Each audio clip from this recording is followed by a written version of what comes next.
السلام علیکم ورحمۃ اللہ وبرکاتہ۔ میرے سوشل میڈیا کے استاد محترم مولانا محمد الیاس مومن حفظہ اللہ تعالیٰ فرماتے ہیں، عظمت صحابہ پر ایک جملہ دیا، حدیث پاک جو مشکوٰۃ شریف میں ہے، علیکم بسنتی و سنت الخلفاء الراشدین المہدیین عضوا علیہا بالنواجذ، او کما قال علیہ الصلاۃ والسلام۔ انہوں نے اس پوری حدیث میں سے ایک جملے پر ایک قیمتی جملہ دیا، فرماتے ہیں کہ سنتیں تو دو ہیں، علیکم بسنتی و سنت الخلفاء، میری اور میرے خلفاء کی سنتیں دو ہیں، لیکن آگے جو ہے حدیث پاک میں جو نکتہ ہے وہ یہ ہے کہ عضوا علیہا بالنواجذ، سنتیں تو دو ہیں، یہاں طلباء اور علماء سمجھتے ہیں، انہوں نے فرمایا کہ یہاں تو علیہما ہونا چاہیے تھا،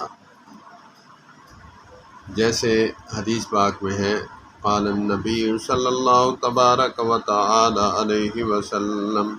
ترکت فیکم امرین لن تضلوا ما تمسکتم بہما، سبحان اللہ، میں تمہارے اندر دو چیزیں چھوڑ کے جا رہا ہوں، قرآن پاک اور میری سنت۔ ترکت فیکم امرین، یہاں بھی جمع ہے، امر کی جمع امرین، اور آگے بھی جو ہے تثنیہ ہے، تثنیہ امرین، امر واحد ہے اور امرین تثنیہ ہے۔ ترکت فیکم امرین لن تضلوا ما تمسکتم بہما، ما تمسکتم بہما،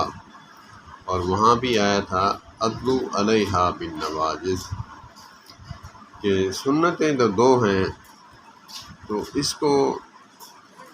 گرامر کے لحاظ سے عضوا علیہا واحد کیوں بتایا؟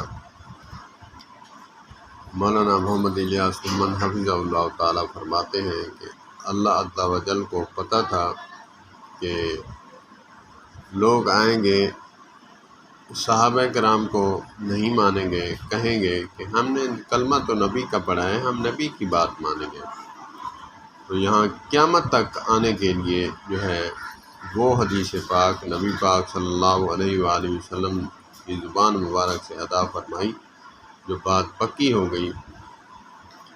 کہ سنتیں تو دو ہیں، در حقیقت میں سنت ایک ہے، اگرچہ میرے خلفاء کی سنت ہے تو میری سنت ہے، میری سنت خلفاء کی سنت ہے، تو اسی لیے یہاں یہ نکتہ فرما کر بات کو پکا کر دیا کہ عضوا علیہا بالنواجذ، اس کو مضبوطی سے تھامے رکھنا، جیسے داڑ میں کسی چیز کو پکڑا جاتا ہے تو مضبوطی سے پکڑا جاتا ہے، سامنے والے دانت جو ہیں اتنی مضبوط نہیں پکڑتے۔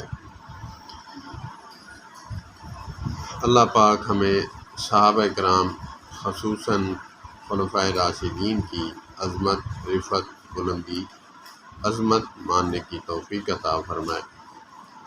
اور اللہ پاک مزید مولانا محمد الیاس مومن حفظہ اللہ تعالیٰ کے علم میں برکت عطا فرمائے۔ السلام علیکم۔